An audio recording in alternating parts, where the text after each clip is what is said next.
नमस्कार मित्रों, कथा निधि चैनल पर आपका बहुत बहुत स्वागत है। हमारी आज की कहानी का नाम है संतान। तो चलिए कहानी शुरू करते हैं। मोहन, दरवाजा तोड़ दो। शायद दोनों बेटों ने मिलकर दरवाजा तोड़ा। घर में घुसते ही बाबूजी बाबूजी की आवाजें लगनी शुरू हुई। कमरे में बाबूजी को यूं पड़े देखा तो हाहाकार मच गया। झट से दोनों बेटों ने मिलकर उन्हें पलंग पर लिटाया। उनकी पत्नी सरला उनके तलवे मलने लगी। बहुएं झट रसोई से उनके लिए पानी और हल्दी वाला दूध ले आईं। रोहन ने पत्नी के हाथ से पानी का गिलास लिया और बाबूजी को अपने हाथों में उठाकर पिलाना चाहा तो उनके ओठों के किनारों से पानी बाहर बहने लगा। उनकी हालत देखकर सरला बिलखने लगी। अजय जी घर में अकेले ही थे। आज शाम सब लोग पिक्चर देखने गए थे। अजय जी काफी देर अजय जी को कुछ लेखन कार्य करना था, इसलिए वे उनके साथ गए नहीं थे। काफी देर लिखने के बाद वे उठे तो ठीक से उठ नहीं पाए और फिर गिर ही पड़े। उन्होंने दोबारा उठना चाहा, पर उनके हाथ पैर बेजान से हो गए थे। वह घबरा तो गए, पर उन्होंने हिम्मत नहीं हारी। उठने का उपक्रम करते रहे। आखिर जब उनसे उठते न बना तो निढाल होकर जमीन पर ही पड़े रहे। उन्होंने चिल्लाना चाहा, पर जबान ने जैसे न हिलने की कसम खा ली थी। तभी उन्हें याद आया कि अब तो पिक्चर से सब लोग लौट ही रहे होंगे। अब दरवाजा कौन खोलेगा सबके लिए? वो तो हैरान हो रहे थे। घंटी लगातार बजती जा रही थी। पत्नी तो बेटे और बहुओं के साथ अकेली जाना ही नहीं चाह रही थी, पर उन्हें कुछ लेखन का काम करना था, सो जबरन ही उन्होंने उसे बेटों के साथ भेज दिया था। वह तो बहुएं बड़ी लायक है। उन्हें यह विचार आता ही नहीं कि माँ बाबूजी को उनके साथ नहीं लगना चाहिए। पर अब वह अपनी जिद को कोस रहे थे कि क्यों भेजा पत्नी को उनके साथ। बाहर से उन्हें बेटे बाबूजी बाबूजी करके चिल्ला रहे थे, यह आवाज आ रही थी। थोड़ी देर में वे दरवाजे को जोर जोर से पीटने लगे। तभी पत्नी का दहशत भरा स्वर सुनाई दिया। अरे दरवाजे को तोड़ दो! मोहन सुनो, दरवाजा तोड़ दो! शायद तब दोनों बेटों ने मिलकर दरवाजा तोड़ा था। रोहन ने जब बाबूजी को पानी पिलाना चाहा, तो वह पानी उनके मुंह के अंदर गया नहीं, बल्कि होठों के किनारे से बाहर बह निकला। यह देखकर रोहन और मोहन अपनी अपनी पत्नियों को मां को संभालने की आज्ञा देकर डॉक्टर को बुलाने चल दिया। डॉक्टर ने जांच करके बताया कि अजय जी को पक्षाघात हुआ है, लकवा हुआ है। सब यह सोचकर अचंभित रह गए कि अब क्या होगा। सबको अब अपनी दुनिया अंधेरी नजर आने लगी। डॉक्टर ने दवाइयाँ और मालिश के लिए तेल लिख दिया और कहा, संभालिए आप सब अपने आप को। यदि आप सभी घबरा जाएंगे तब इन्हें कौन संभालेगा? देखिए, इनके जीवन को तो कोई खतरा नहीं है, पर ये कब तक ठीक होंगे ये कहना मुश्किल है। सेवा कीजिए, दवाई दीजिए। शायद आप सबका परिश्रम रंग लाए और अजय जी जल्दी ठीक हो जाए। और हाँ, घर का वातावरण भी शांत रखिएगा। आप सब हाहाकार मचाएंगे तो मरीज का मन कैसे शांत रहेगा? फिर तो परिवार में हर किसी की दिनचर्या ही बदल गई। फिक्र भरी सुबह है तो दोपहर व्यस्त हो गई, शामें चिंतित और रातें दुखदाई हो गई। बेटों ने कुछ दिनों की छुट्टियां ले ली, पर आखिर कब तक घर पे बैठे रहते? सब अपनी अपनी उलझने और परेशानियों में व्यस्त थे, अपने अपने कार्य थे। पर अजय जी कितने निरीह, कितने बेबस हो गए थे, ये कौन समझ सकता है। आखिर कोई भी माता पिता अपने बच्चों को परेशान थोड़े ना करना चाहते हैं, पर नियति के आगे किसी की कब चली है। तय यह हुआ कि अभी मोना दीदी को खबर नहीं की जाए। इतनी दूर अमेरिका से आ तो नहीं पाएंगी, पर परेशान बहुत हो जाएंगी। बच्चों को भी सख्त हिदायत दे दी गई कि बुआ का फोन आए तो बाबूजी के बारे में उनसे कुछ भी न कहा जाए। मोनी का फोन आने पर जब वह बाबूजी से बात कराने को कहती तो अलग अलग बहाने बना दिए जाते। बाबूजी मोनी से क्या बात कर पाते, वह तो जवान भी नहीं ला पाते थे। एक फिजियोथेरेपिस्ट रोज आकर बाबूजी को हल्के व्यायाम करा जाता। दोनों बेटों ने बाबूजी को नहलाने धुलाने और उनकी साफ सफाई करने के लिए एक नौकर की व्यवस्था कर ली थी। मालिश का काम कभी कभी कोई नौकर तो कभी सरला भी कर देती थी। डॉक्टर की नसीहत के कारण बच्चों को बाबूजी के कमरे में ज्यादा देर रुकने को मना कर दिया गया था, इसलिए बच्चे कम ही आते थे। अजय जी कमरे में अकेले पड़े पड़े उब गए थे। बेटे तो काम काजी थे, सो वे घर में कम ही रहते थे। बहुएं कमरे में उनका खाना, चाय, दूध, नाश्ता आदि लेकर आती और अम्मा को पकड़ा कर चली जाती। साथ ही कहती, अम्मा जी, कुछ और ज़रूरत हो तो आवाज़ लगा दीजिएगा। फिर वे दोनों भी अपने अपने कामों में व्यस्त हो जाती। बाबूजी की बीमारी से काम भी तो बहुत बढ़ गए थे। पहले तो उनकी मालिश बेटे करते थे, पर अब अम्मा और कभी कभी नौकर रवि कर देता था। सरला उनसे दिन भर की बातें करती, पर बाबूजी की तरफ से कोई जवाब नहीं आ पाता। तो धीरे धीरे सरला के बोलने का नियम भी कम कम होते चला गया, समाप्त सा हो गया। वह भी बस जरूरत भर की ही बातें करने लगी।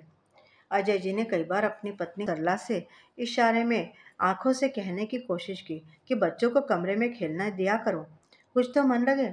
पर अजय जी का अस्पष्ट स्वर ही निकल पाता। सरला पूछती रह जाती कि क्या कहना चाह रहे हो, पर स्वतः उनकी बात समझने में असफल रहती। अजय जी बहुत बेबस हो जाते। दोनों बेटे भी सुबह शाम उनके पास आकर बैठ जाते, पर आखिर कब तक। बाद में तो ऑफिस से आकर हालचाल पूछकर अपने अपने कमरों में चले जाते या बाहर आंगन में बैठ जाते, साथ में बैठकर बातें करते। बहुएं भी वही बैठकर कुछ न कुछ करती रहती और बच्चे या तो खेलते या फिर पढ़ते, पर बाबूजी के कमरे में जाने की उन्हें मनाही थी। सरला भी अब बाबूजी का काम निपटा कर बहू बेटों के साथ आंगन में बैठने लगी। अब बाबूजी ज्यादातर दिन भर अकेले ही पड़े रहने लगे। पहले खबर लगते ही अजय जी के दोस्त घर में जुटने लगे थे। तीन चार दोस्त साथ आ जाते तो उनकी गप्पे शुरू हो जाती। बाबूजी का उनकी बातें सुनकर वक्त कट जाता था, पर कभी कभी उनकी बातें सुनकर परेशान भी होने लगते। एक दिन गुप्ता जी कहने लगे, वैसे यह रोग है बड़ा जानलेवा, जल्दी ठीक ही नहीं होता। मेरे साड़ू भाई के बड़े भाई साहब को हुआ तो 10 साल बिस्तर पर पड़े रहे, हिलडुल भी नहीं पाते थे, बड़े कष्ट झेले।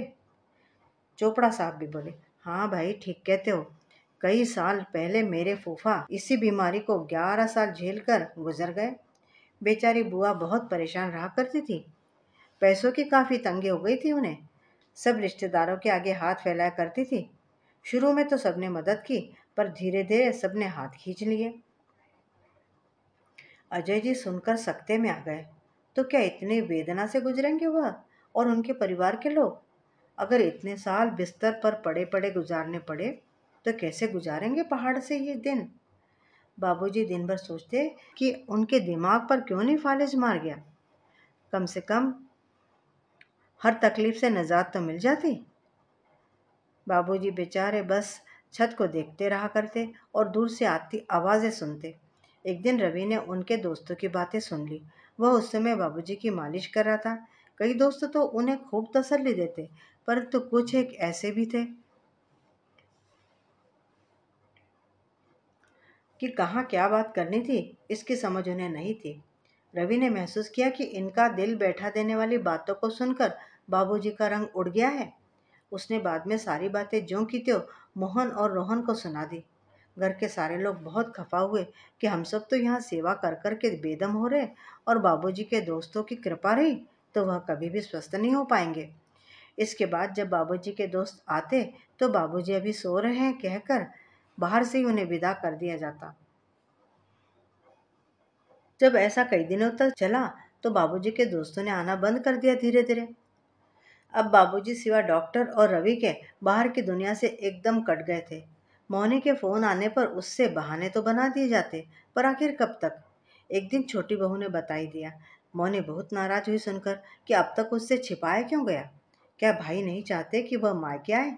भाइयों ने बहुत समझाया कि ऐसा नहीं है, वह इतनी दूर है कि आसानी से आ नहीं सकती, तब उसे परेशान नहीं करना चाहते थे।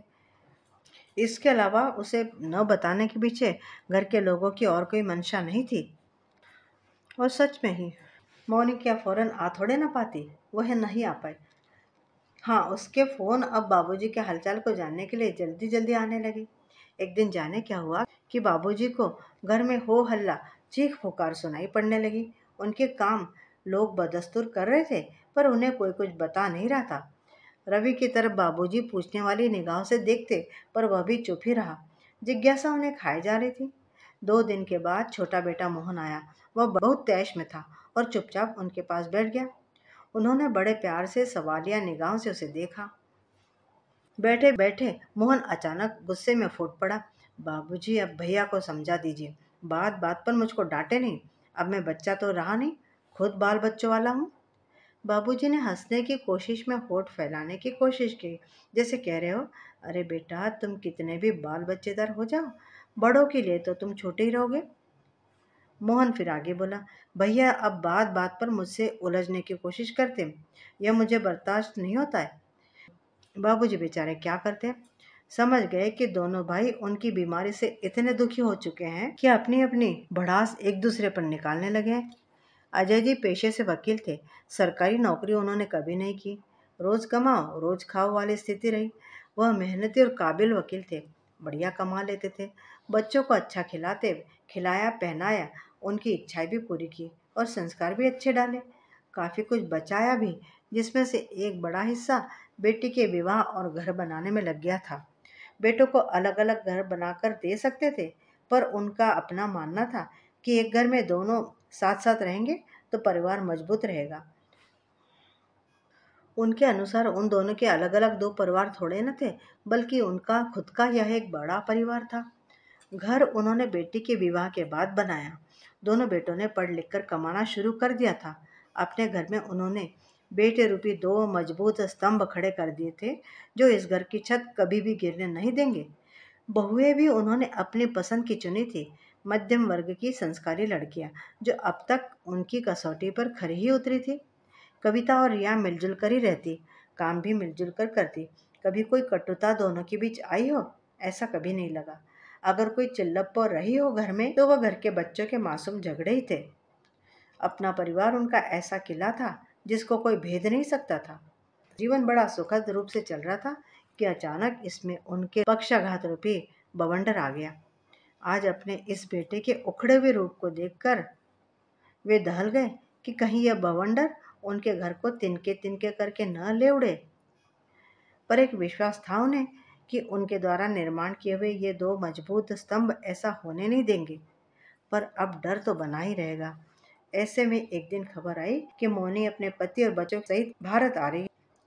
एक निरस्ता भरे वातावरण में उल्लास की लहर दौड़ गई। वो बाबूजी की बीमारी के 2.5 वर्ष बाद आ पा रही थी। मोनी आई। वह और उसके दोनों बेटे बाबूजी के पास बैठते, वहाँ ताश, लूडो और तरह तरह के खेल खेलते और अपने मामा के बच्चों को भी अपने साथ खेलने को उकसाते। मोहन और रोहन के बच्चे बड़े असमंजस में पड़ गए कि क्या वे भी बाबूजी के कमरे में खेल सकते थे। इन दोनों को कोई क्यों नहीं मना करता बाबूजी के पास जाने से।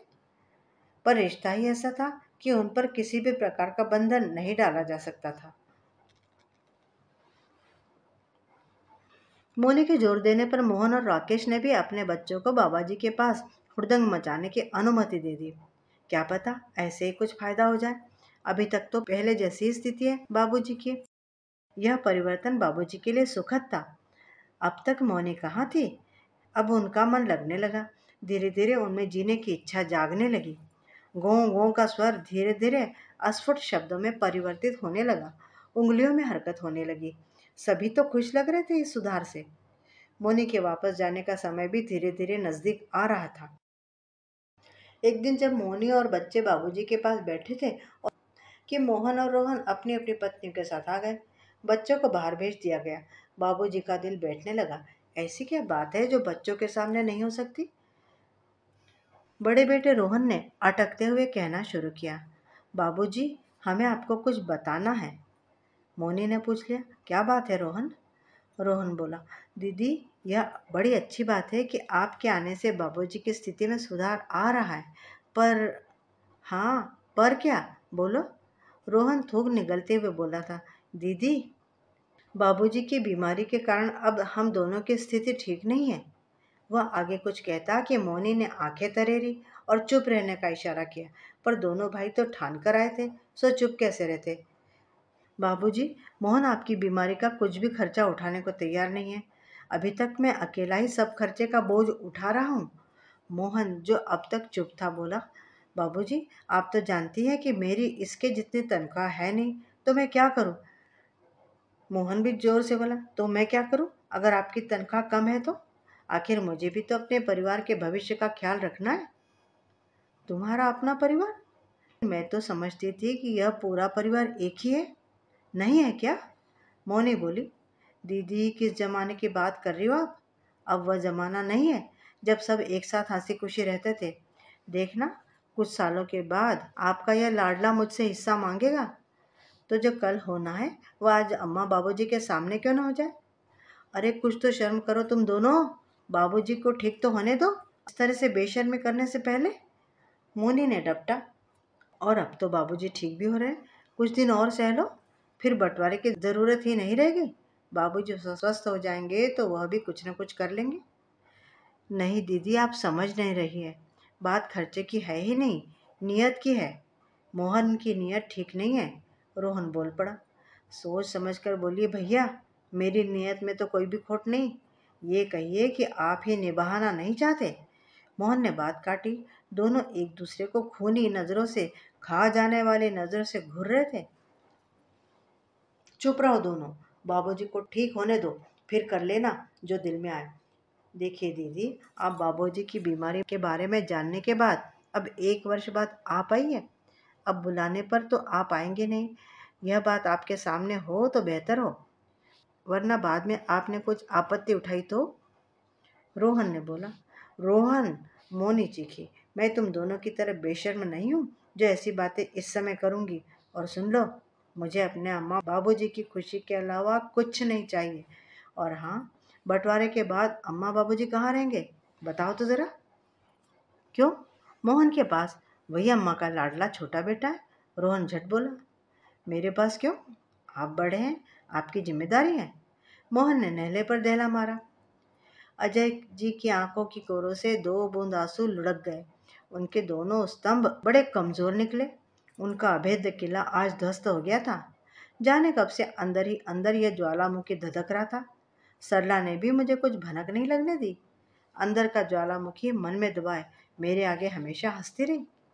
उनकी नजरें सरला को खोजने लगी। उन्होंने दरवाजे की तरफ देखा तो सरला उन्हें दरवाजे की ओट में से भीतर झांकती दिखी। सरला बेहद डरी और सहमी हुई थी। दोनों बहुएं भी वही थी। शायद वे भी यही सब चाहती थी, पर उनके चेहरे पर ऐसा कुछ भी नहीं था। उनकी निगाहें झुकी हुई थी और दोनों ही चुप थी। मोनी फिर दहाड़ी। इतना सब कुछ तो कर लिया आप अपने आप, यह भी बताओ बंटवारा कैसे करना है, यह भी तो सोच ही रखा होगा तुमने। आखिर बाबूजी तो लाचार हैं, कुछ बोल नहीं सकेंगे तो। इतना बड़ा घर है, बीच में से एक दीवार डाल देंगे जो आंगन को भी बराबर बराबर बांट दे। रसोई काफी बड़ी है, आंगन के बीचों बीच उसमें भी दीवार डाल देंगे। जब मोहन ने कहा तो मोनी ने बोली, और अम्मा बाबूजी के बारे में भी तो तुम दोनों ने सोच ही लिया था, उनका क्या होगा। क्या सोचा है। मोनी का चेहरा कहते कहते लाल होता जा रहा था। दीदी, आप अमेरिका में रहकर ऐसी नादानी भरी बातें करेंगी, आपसे ऐसी उम्मीद नहीं थी। वहाँ बूढ़े और अपाहिज माता पिता का क्या करते हैं, यह आपसे बेहतर कोई क्या जानेगा। रोहन फुसफुसाया जो सबने सुन लिया। हाँ भैया ठीक करे, आजकल यहाँ भारत में भी ऐसा इंतजाम है, यहाँ भी कई वृद्धाश्रम खुल गए हैं। मोहन ने कहा तो मोनी को लगा कि दोनों भाई कम से कम इस बारे में तो एकमत थे ही। दोनों अपना फैसला सुनाकर बाहर चले गए। अम्मा दरवाजे के पास घुटनों में सिर देकर बैठ गई, सिसकते हुए, और अपने दिवंगत सास ससुर को याद करने लगी। आप कहाँ हो अम्मा जी, बापू जी, हम तो एक बेटे एक बेटी में खुश थे, आप ही को 2 2 पोते चाहिए थे। अगर एक ही होता तो आज ये नौबत तो ना आती। मोनी दोनों हथेलियों में सिर थामे निर्जीव सी कुर्सी पर ढह गई। जीजाजी, जो अब तक चुपचाप थे, उन्होंने चुप रहने में ही भलाई समझी। कहीं यह न हो कि दोनों सालों को डांटे तो वह यह न कह दे कि जीजाजी, आपको क्या कमी है, आप क्यों नहीं ले जाते इन दोनों को अपने साथ। अजय जी परेशान, बेबस, अपने दिए संस्कारों में गलतियां खोज रहे थे। जिस भरोसे से उन्होंने अपने अटूट परिवार की नींव डाली थी, वह भरोसा ही खंड खंड हो गया था। सब कुछ तो उनके तय किए हुए खाके पर चल रहा था। शायद ऐसे ही चलता रहता आजीवन, अगर उन पर इस पक्षाघात का कहर न टूट पड़ता।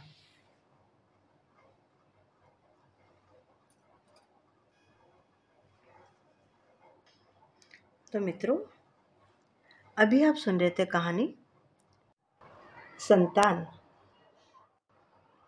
उम्मीद करती हूँ कि कहानी आपको पसंद आई होगी।